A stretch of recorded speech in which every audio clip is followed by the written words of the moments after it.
Hello everyone, कैसे हो आप सब। आई होप आप सब बहुत अच्छे होगे और अपनी पढ़ाई बहुत अच्छे से कर रहे होगे। आई नो बहुत ज़्यादा गर्मी पड़ रही है और हर बार की तरह हम लोग इस बार भी यही कहने वाले हैं कि नहीं, इस बार तो बहुत ज़्यादा गर्मी पड़ रही है, लेकिन ऐसा कुछ भी नहीं है। हर बार की तरह वैसे ही गर्मी हमारी स्टार्ट हो चुकी है। हमारा दिमाग भी ख़राब हो चुका है, लेकिन हमें अपना दिमाग ख़राब ज़्यादा नहीं करना है, हमें अपनी पढ़ाई पर फोकस करना है, ठीक है। तो आज हम एक बहुत ज़्यादा कंफ्यूजिंग क्वेश्चन है, जो शब्द और पद में अंतर है वो हमें कभी कभार समझ में नहीं आता है कि क्या है शब्द और क्या है पद। हम क्या डेफिनेशन लिख दें, इसमें क्या है, क्या लगता है कि एक सा ही है, क्या नहीं। बहुत थोड़ा सा अंतर है इसमें। आप अगर इस वीडियो को लास्ट तक देखते हैं तो आपके सारे डाउट्स, इन दोनों के बीच में जो भी डिफरेंस में अंतर है, ये सारे क्लियर हो जाएंगे, ठीक है। अगर आपने मेरे चैनल को अभी तक सब्सक्राइब नहीं किया है तो आप प्लीज़ चैनल को सब्सक्राइब कर लीजिए। इससे क्या होगा ना कि जैसे जो भी इम्पोर्टेंट इन्फॉर्मेशन होगी, जो भी मुझे लगेगा कि इम्पॉर्टेंट है आपसे शेयर करना, मैं आपको शेयर कर सकती हूँ और आपको टाइम टू टाइम वो वीडियो आपको मिल जाएगा, ठीक है। तो आप इस चैनल को सब्सक्राइब कर दीजिए। तो चलिए हम स्टार्ट करते हैं। शब्द और पद में क्या अंतर है उसके बारे में जानते हैं। तो शब्द और पद, जैसा कि आप जानते हैं, ये हमारी भाषा की इकाइयाँ हैं, शब्द और पद। अगर हम बात करें कि भाषा की एकदम लघुत्तम इकाई की बात करें, ठीक है, सबसे छोटी इकाई यानी कि बात करें तो वो हमारी ध्वनि होती है, ठीक है। उच्चारण की दृष्टि से या हम बात कर लें या फिर हम ऐसे ही बोलें कि अगर क्वेश्चन आ जाता है कि भाषा की लघुत्तम इकाई क्या है, तो हम सभी जानते हैं वो ध्वनि होती है।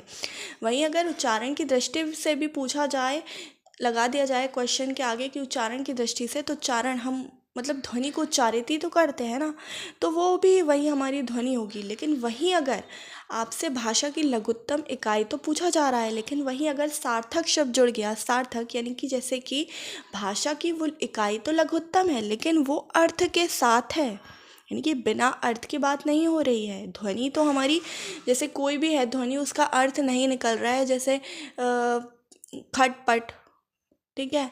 जैसे आपने सुनी होगी ट्र की आवाज़, तो इसका कोई मतलब है क्या।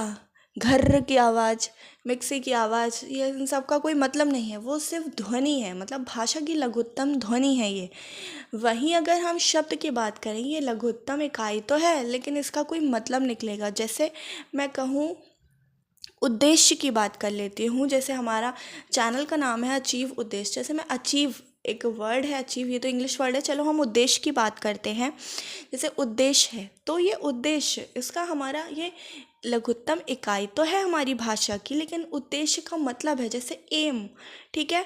हमारा क्या उद्देश्य है, वो ऑब्जेक्टिव, मतलब एक इसका अर्थ निकल रहे हैं, काफ़ी इसके सिनोनिम्स बन रहे हैं, इसके मतलब पर्यायवाची बन रहे हैं बहुत सारे, है ना। तो वही मतलब है कि अगर सार्थक शब्द जुड़ जाता है तो वो शब्द से है। चलो हम मेन चीज़ में आते हैं, शब्द और पद में अंतर, ठीक है।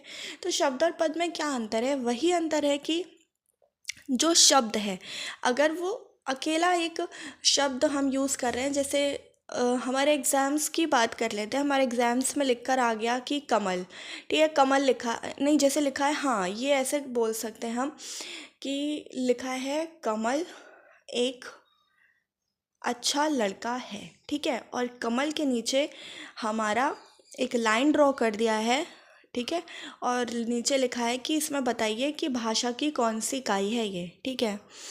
तो इसमें आप क्या बोलेंगे, क्या क्या है, कौन ये शब्द है या फिर पद है। आप बोलेंगे ये कमल है, ये एक शब्द है, तो नहीं, ये आपके एक सेंटेंस में यूज़ हो रहा है। कमल आपको समझ में आ गया है कि कमल हमें किससे इंडिकेट कर रहा है, वरना हम अगर ये आगे नहीं लिखा होता कि कमल एक अच्छा लड़का है तो हमें ये भी लग सकता था कि हो सकता है कि कमल एक फूल हो, हमारा राष्ट्रीय पुष्प जो कि कमल है, हम ये भी सोच सकते थे, ठीक है। लेकिन ऐसा नहीं है, अब हमें क्लियर कर दिया गया है कि कमल एक लड़के की बात हो रही है यहाँ पे, ठीक है। तो आपको इसमें जो ऑप्शन दिए रहेंगे तो आपको इसमें पद में टिक करना पड़ेगा, ना कि शब्द में।